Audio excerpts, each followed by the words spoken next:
Good evening, Super League fans. Bolton Phoenix are top of the league. Churchtown suffered a right good hiding. And Swindon Devils won again. So much to discuss with you this evening. And we hope to be joined by up to 3 Super League managers. Let's get going.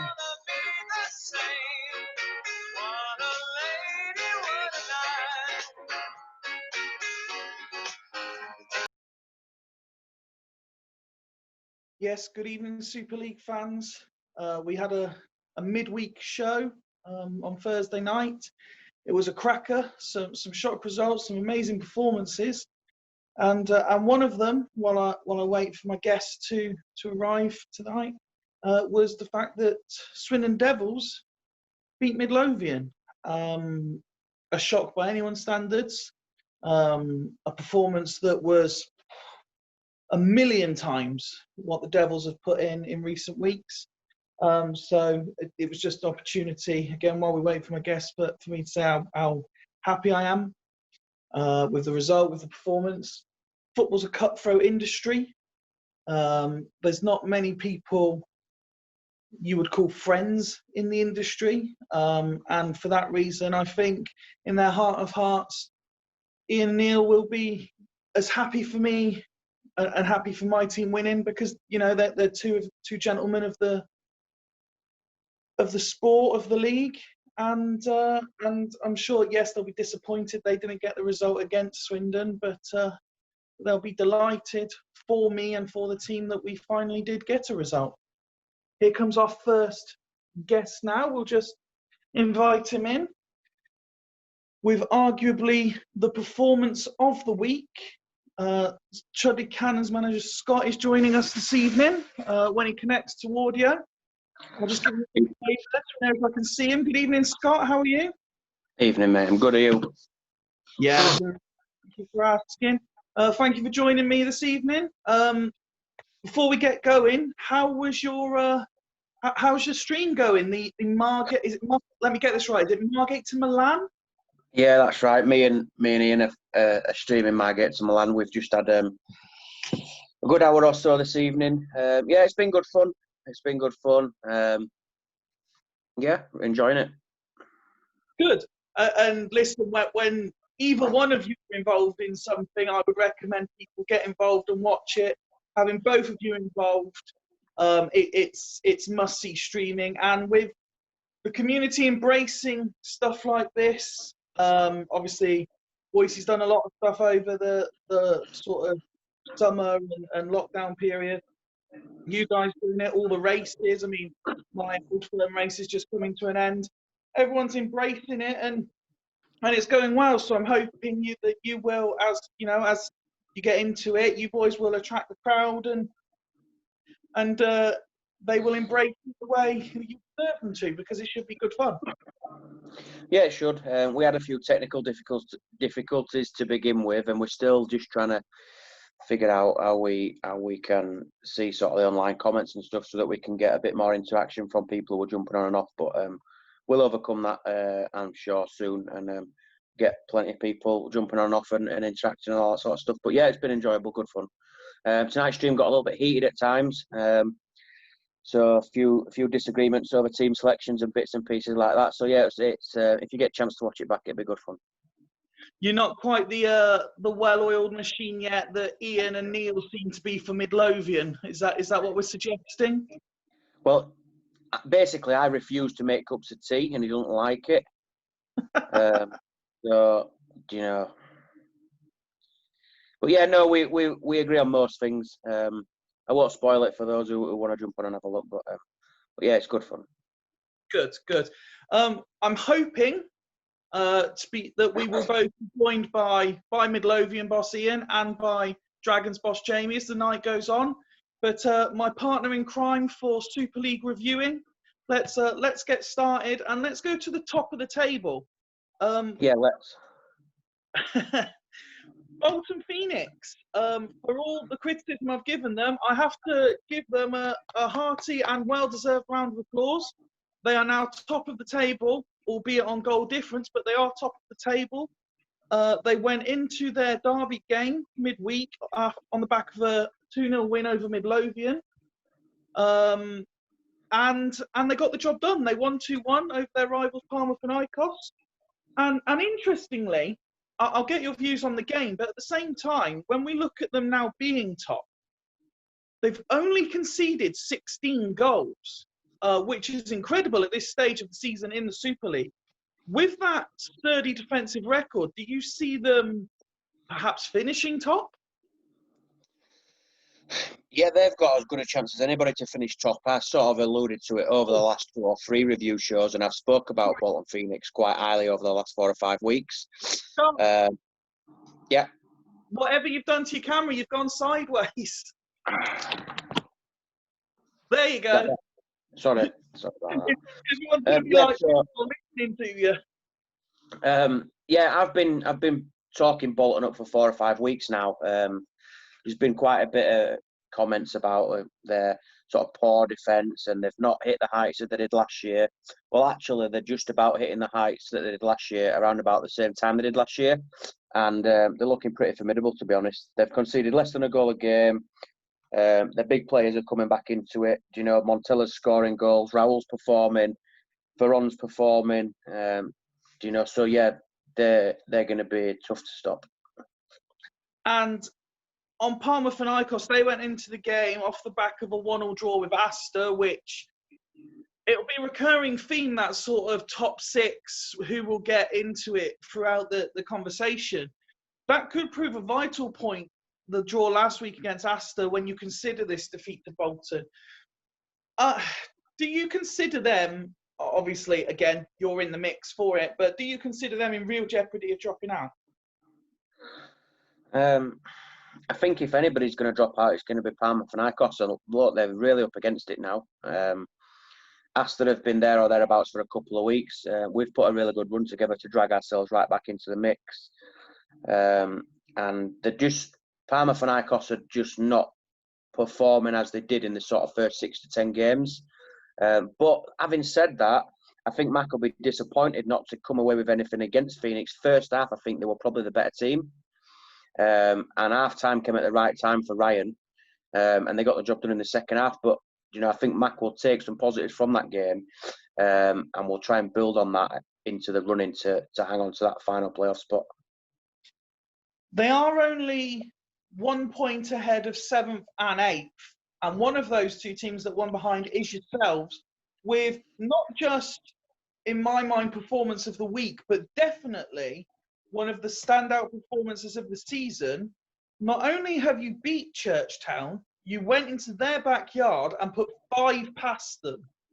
You must have been delighted with the 5-1 victory. Yeah, of course. It's definitely our best performance of the season by some stretch. You know, we've been in good form for 4 or 5 games now. I think we're unbeaten in 6 following the win in Ireland. I think we've started to click. We've put together a real strong performance at the same time that Kieran has tinkered with his system a little bit, rested some players, and perhaps been a little bit complacent. I don't know whether Kieran sees it like that, but I just think he rested a few players, which is fine. But you know, we took advantage. We put out a strong team. You know, and the new guys that have come in over the last sort of 7 or 8 weeks have been brilliant. And they've, you know, Jax has come in, got a 10. Lee Chun-Soo's got a 10 and got a hat trick. The new midfield trio that we're trying is really working. Mark Kerr's like a completely different player playing at CDM. So we're starting to see the best of him as well. You know, building on top of some solid defensive work over the last sort of few weeks. And, you know, Andre, who's been talked about quite a lot lately, has probably been one of the signings of the season across the league, regardless. Well, most weeks we talk about momentum and form, etc. And when you look at, obviously, I mentioned that Palmer draw with Aston, how crucial thing that could be. You backed up what was a 6-pointer last week against Hooligans, with a massive win against Churchtown. And if you look at them vice versa, they've obviously just lost to you, having drawn with BTEC. Now, drawing with BTEC in itself is no insult to anybody, because we always say what a fantastic squad they have. But that's 2 games now that they've probably thought we should be winning this, that they've come away with 1 point.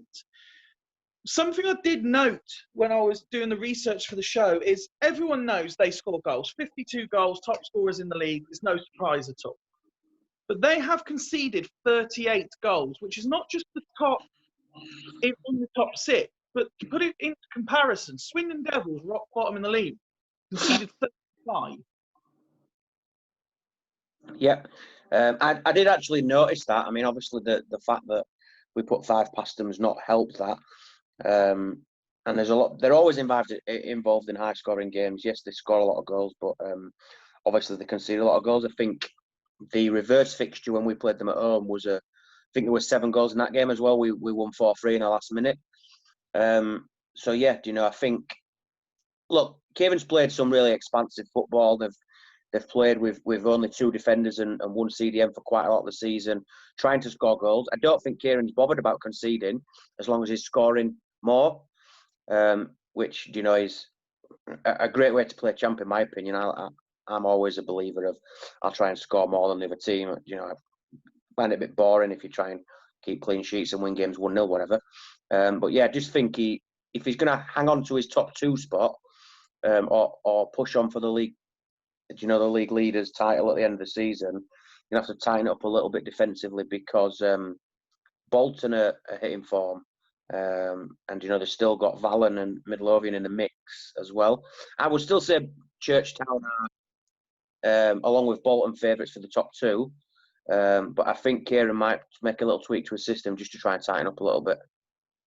Well, you say about holding their position in terms of finishing inside that top 2. Their closest challengers, Midlothian, 4 points now behind them.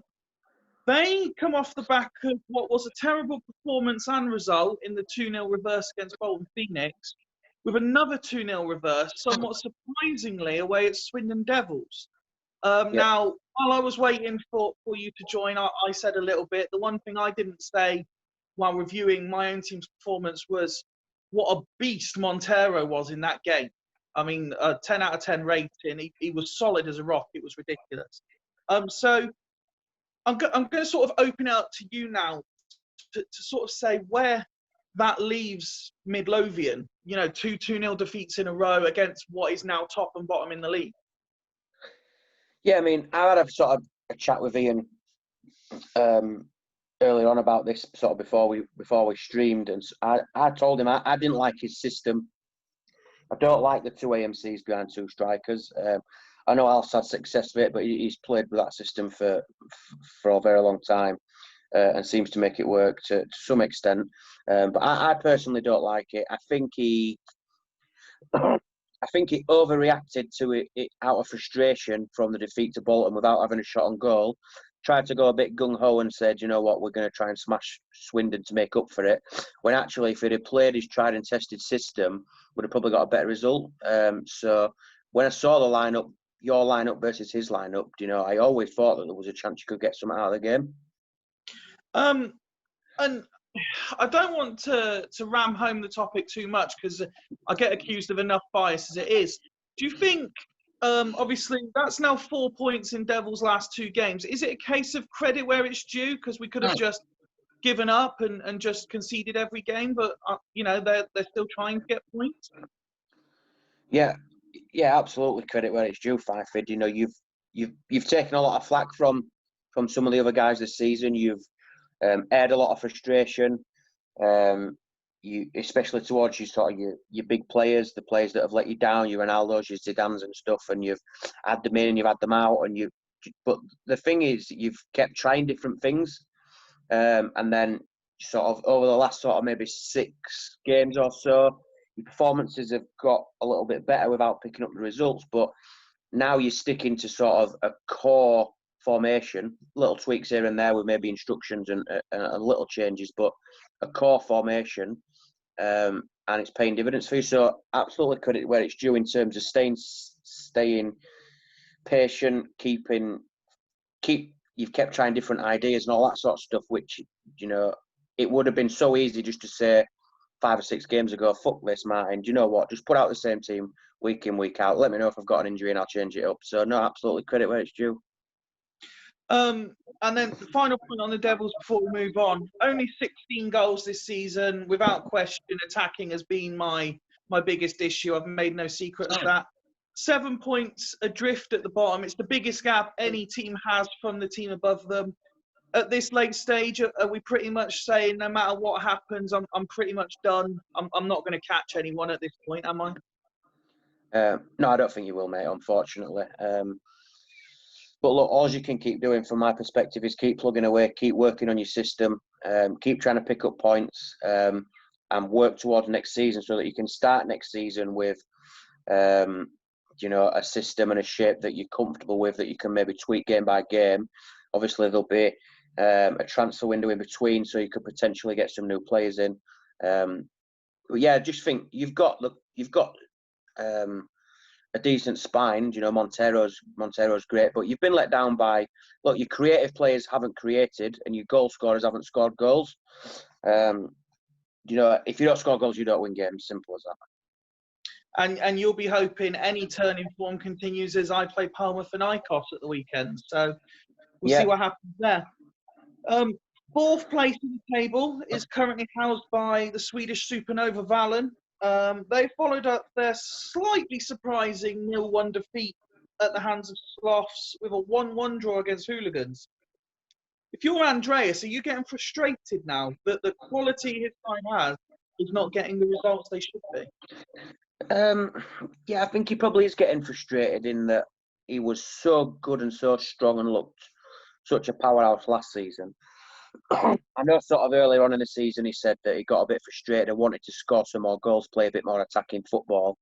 Tried a couple of different formations with varying success. And then sort of the last few weeks he's gone back to his tried and tested sort of Valen narrow formation, and not sort of got the results it was getting last year. So he will be becoming frustrated, yeah. And I would suggest Hooligans were out the playoff picture, but they're only really 5 points behind. And with the likes of yourself and Asta likely still to be playing each other and taking points off each other, are they still in the mix? And the only reason I say that is because Ronaldinho seems to have picked up some decent form. Look, you know, in terms of points and games to play, points of it, there's still 18 points of it. I'm just not sure that they are consistent enough to put together a run of 3 or 4 wins to get them right in it. You know, if you look at the teams that have sort of put themselves in the mix or stayed in the mix, you know, it's teams that have been on good runs. Bolton have gone to the top league with a great run. Ardsley have put themselves just about in the playoffs, depending on how the next few games go, with a run of 8 or 9 wins. Midlothian again propelled themselves into the top 2 with a run of 7 or 8 wins. We've put ourselves right back in the mix with a run of 6 games unbeaten. I think we've won 4, drawn 2. And I just don't see that Hools have got enough consistency. On the day they could beat anybody, but they could also lose to anybody. That almost does it. That almost covers the whole top 6. The last team to comment on is Ardsley, who you've mentioned there. They'll be glad to put the demons of the 4-0 defeat to Hoddesdon behind them, but it was still a 2-2 draw against Sloths. They do have a 6-point cushion in the playoffs. Do you think that's enough at this stage? Is it enough? I'm not sure, because, you know, momentum in this league is massive, and Ardsley's momentum is definitely a downward slide. You know, there's some teams chasing ourselves. Astor have had a little blip lately, but we're in good form. Nikos and Ardsley. I think one, maybe 2 more wins for Ardsley and they're in. And, you know, we talk a lot about over the last few weeks that Ardsley have fallen apart and all this shit. But let's not take away the fact that they went on a run of 8 or 9 wins to put themselves in that position. You know, if Hodgie can just find something in the next few games to find himself, you know, put 2 or 3 wins together and go into the playoffs with a bit of form, you know, that they showed on that run that they can beat nearly anybody. So I think it'll be tough for anybody to knock out Panathinaikos and Ardsley. Again, that word momentum came up, and it's an interesting question I'm going to ask, and I'm basing it purely on thoughts of other people. Martin has said on more than one occasion he feels that if Dragons put a run together, they're the team to watch, much like they did at the end of last season. If we put those comments next to our belief about momentum, Sloths have beaten Valen, they've just drawn with Ardsley, and they're only 1 point behind the Dragons, which, by my very loose maths, makes them 7 off the playoffs, I think. Possibly 6. Are they still in the mix, potentially, with results like they've been picking up? Look, like we sort of touched on with Pools, in terms of points to play for, they're still 18. So if a side any further down than probably ourselves are going to get into the playoffs, they need to put a run together that starts sort of this weekend until the end. So we've put ourselves into the mix with a run of 6 games unbeaten, but we started our run 6 games ago, meaning there was 12 to play. There's now only 6 to play. So if anybody else is going to try and squeeze in, then they need to put a run together that runs from sort of now until the end of the season. So this is, I'll just give a quick salute and wave hello as Jamie joins us. Good evening, Jamie. How's it going? All right, pal. Thank you. Yourself? Yeah, not too bad, sir. Too bad. You'll be glad to know you've missed the review of the whole top 6. We're just looking at the teams mid-table to bottom now. That's them. We're moving on to Aston 0, BTEC 2. I mean, the obvious thing to say here is that is a missed opportunity for Aston. They could have been in the top 6 as we're talking now. Goals remain an issue for them. And you just feel that draw last week with Panathinaikos has not been backed up. If they'd have got even a point to an extent against BTEC, then the point against Panathinaikos would have been good because they'd be level. Yeah.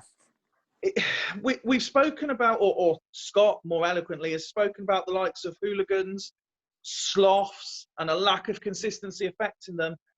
Is the lack of goals and therefore lack of consistency going to affect Asta, or is there enough know-how in Alf and Alf's squad that he can sort of dust himself off from a result like that? I think he's got enough know-how, Alf. I don't think it's so much his squad. I don't think, his squad's great, if I'm being honest, but I think Alf knows how to get the best of them. I think he showed that last season and this season. But I do think the lack of a main goal scorer could cost him getting in the top 6. To discuss BTEC in the same way every week, they've got the squad capable of so much more than they're achieving. They've beaten a potential top 6 side here 2-0. Is it just about building for next season and trying to be consistent going into that new season? Yeah, I think they've been a lot better recently. I think the last 3 or 4 weeks, even some of the results haven't been there. The performances have been much better. I think he's definitely looking for next season. I think we all know how good his squad is. There's no way he should be where it is. And sometimes you think, saying it's a great result, sometimes he gets a lot of praise for maybe when he's down the bottom when he shouldn't be there. But I think the signs are looking good for him now. Obviously, he's got Crespo coming in. He's another one maybe who hasn't had his strikers firing, but with the way the team's playing, if he gets Crespo as well, I think he's going to start to be feeling confident about next season now. The last game to review, and I'll come to Scott first because it obviously involves your side, Jamie. Yep. Hoddesdon 2, Dragons 4. And I will ask you about the hosts here, Scott. That they seem to have gone from being the most boring side to watch in the history of football to the league's great entertainers. they are, I think, the epitome of inconsistency. They beat Ardsley 4-0 on Sunday and then lose to Dragons 4-2. They are only 2 points behind Dragons at this point. So again, you're talking about a side where if they put a run together, it's not actually over at this point. Is it purely for them about just keeping players fit and they will start rising up the league, do you think? I'm not sure. I mean, Craig, let's be honest, has really struggled with his injuries, and he's had depleted squads, and he's had to probably play players out of position and play formations that he might not have wanted to do. And then he's been through that awful, boring, dull run of games where he couldn't score, but he wasn't conceding many, and 0-0s and 1-0s here and there. You know, that Ardsley result, let's be honest, will have shocked all 14 managers and the chairman. Nobody was expecting that, I wouldn't have thought. I think he's gone back in a time machine 15 years and brought Batistuta with him in a Fiorentina shirt. You know, I think if it had got Batistuta and Sizalco firing earlier in the season, then Craig would have definitely been in the mix, regardless of his injuries, just because of the firepower that he's got. But he's not done that, and he'll be kicking himself to go ahead against Jamie's guys and then be on the end of a great comeback like he was. So, you know, I don't think if his players had been fit, it would have made a massive difference.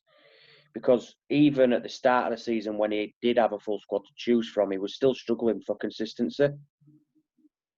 And Jamie, obviously, we'll allow you the opportunity to discuss the comeback, obviously, because it was a hell of a comeback. Yeah. Something we alluded to earlier before you joined us. Martin says quite regular that he looks at you as the side that if you can put a run together like you did last season, he's not ruling you out of the playoffs. And similar to that, we discussed earlier that Devils have now picked up 4 points from the last 2 games after the draw on Sunday. You've also therefore picked up 4 points this week after the draw with Devils and Thursday night's win. Are you still just keeping one eye on what's going on in the top 6, or are you thinking, nah? No, I'm not. I'm not. It's a bit difficult. Obviously, if we had beaten you guys, you look at it, we're only 3 points off. But I think as anyone from ourselves down, I think if you're talking about however many games left, you'd need to get maximum points, I think, to get or close to maximum points. So no, I'm not. And again, the same as Hoddesdon, we're not consistent enough. There's no way ourselves or Hoddesdon or a couple of teams around us are capable of winning, say, 6 out of the 7 games remaining. It's just not going to happen. So no, it's not something that I'm even looking at, if I'm being honest. Before I ask you both for your performance of the week, and Scott, you can vote for yourself, it's fine. We'll accept it given the nature of your win. Obviously, the second greatest league in football, the Premier League, is back this weekend. Just quickly, Scott, I'll ask you first. Leeds have the small job of travelling to Anfield on the opening day. I mean, I'm not going to lie. I'm buzzing for this game, and I believe Leeds will win. Yeah, me and Ian have just chatted about this on our stream before, sort of come on here. You know, really excited for the season starting, but at the same time, really frustrated that there's no fans there. You know, do you imagine if the fans were there for this game? Yeah, you know, that's sort of one of the games that, you know, would have stood out as the best atmosphere, great fans from both sides and all that sort of stuff. So yeah, it's bitterly disappointing that we've waited so long and, you know, travelled up and down the country following Leeds for moments like this, and then we're in the middle of a pandemic and we can't be there. But look, you know, it's still going to be exciting. It's great to have football back. It's great to be back in the Premier League. We've made a couple of really exciting signings. None more so than Bielsa, who signed a new contract today. So, yeah, really looking forward to it. Fantastic. And I'm looking forward to seeing the myth destroyed of whether Calvin Phillips can cut it in the Premier League. So I'm firmly, yes, he will. But you mentioned two great sets of fans, obviously Liverpool and Leeds. If I've got this right, and please forgive me if I've got it wrong, Jamie, but another 2 clubs who historically have great sets of fans, Newcastle are also on telly opening weekend against West Ham. Yeah, tomorrow night. Yeah, so it's going to be interesting. West Ham, to be honest, they haven't really made many signings. There's a lot of noise there. Obviously, they sold one of their young stars to West Brom, and Mark Noble wasn't too happy. Apparently, David Moyes wasn't too happy, and there's been a bit of problems there. So it'll be interesting. But I think having no fans in the stadium could help West Ham, because there's someone who their fans can get on their backs. So maybe having no fans in the stadium could work against West Ham. So the type, if they have a bad start, they can really turn on the team. So maybe that will help them having no fans there. And very quickly, Jamie, where are you predicting Newcastle to finish this season? Well, anywhere outside the bottom three, I'm happy, to be honest. I don't hold much hope with. We've signed a few decent players recently. Callum Wilson will hopefully score enough goals. I think Ryan Fraser, he hasn't played for a while, but he's one of the top assisters in the last 2 years. So I'm hoping that I take around 15th, 16th, if I'm being honest. I think in our work predictor, we had to do every team in the Premier League where they finish, and I think I put Newcastle either 12th or 13th. Scott, prediction for Leeds? Obviously, top 2, I imagine. No. Listen, let's be realistic. I think we're not going to get relegated. We're still going to play a fantastic attacking football. I still think there's teams that are out there that won't be able to adapt to the way we play. I still think teams, especially in the Premier League, who've not played us in the last 2 years, will struggle. We played Arsenal last year in the FA Cup midway through the season, and for 30 minutes we looked like the Premier League side and made them look shit. I think we will finish between 10th and 15th. I think I put you down for 8th in the work predictor. For what it's worth, if you're remotely interested, I honestly have faith in Richie Wellens that he can get Swindon something of a surprise playoff place in League One this year.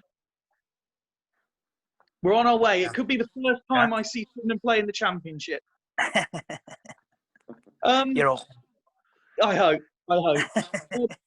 Very quickly then, we had Bolton 2, Panathinaikos 1, Churchtown 1, Chelsea Cannons 5, Swindon Devils 2, Midlothian 0, Hooligans 1, Vallon 1, Sloths 2, Ardsley 2, Astor Athletic 0, BTEC 2, Hoddesdon 2, Dragons 4. Jamie, who are you giving performance of the week to? Let's not say on any other week, Fifey, you would have had a great chance of winning it with your results, isn't it? It is, yeah, exactly. But I think it's obviously going to Scott's boys. I don't think there's anyone in the Super League who would vote any different. But obviously, your result as well does, need a mention. If I'm, to be fair. Scott, you giving it to yourself? Yeah, do you know what? Jamie's took the word right out of my mouth, to be honest. We've got to give it to our boys. Go over there and demolish Churchtown like that. I don't think anybody would have predicted it. I don't think anybody would have fancied themselves to do it. But yeah, you definitely need a mention for the fact that we already talked about it before Jamie came on, but massive credit, the fact that you've stuck with it, you've kept trying different formations, you've tweaked your instructions, you've tweaked your players, you've found a sort of system that's improved your performances, and now you're starting to pick up some results. And to beat Midlothian, who've been great most of the season, definitely deserves a big thumbs up. So well done, Fife. I'm going to unanimously give it to you as well, Scott. I think it's the first time everyone's agreed on a performance of the week. So congratulations to you. It was phenomenal. I just want to finish by saying, if anyone doesn't think that I am the most unlucky guy in the world when it comes to champ, right? Not only have I beat Midlothian in a potentially performance of the week winning game for then you to go and destroy Churchtown the way you did, the one time I finally win a game, the 2 or 3 clubs directly above me also win games. Ridiculous. Thanks both for joining me. Good luck on Sunday in your respective games. Like we alluded to earlier, I know you're hoping I pick up a result, Scott, because I'm playing Panathinaikos. Quickly, who have you got and are you confident of winning? We are away at BTEC, who have had a couple of decent results. But, we're on a run of 4 wins and 2 draws in our last 6. We're confident after last night's result that we can beat anybody, so we'll go there confident. And Jamie? home to Sloths, so you never know what you're going to get with Sloths, but they've been on a good run recently, to be fair to them, so it'll be a tough one there. Listen, thanks both again for joining me. Good luck, Dragons. Good luck, Chudley. Good luck, Leeds. Good luck, Newcastle. Up the town. And we'll reconvene on Sunday for another, well, if it's anything like Thursday, unforgettable and unpredictable night of Super League action. Thanks, guys. No worries, see you later. Cheers, bye, Tracy. Bye, see you, Jamie. Ta-ra, mate. See ya.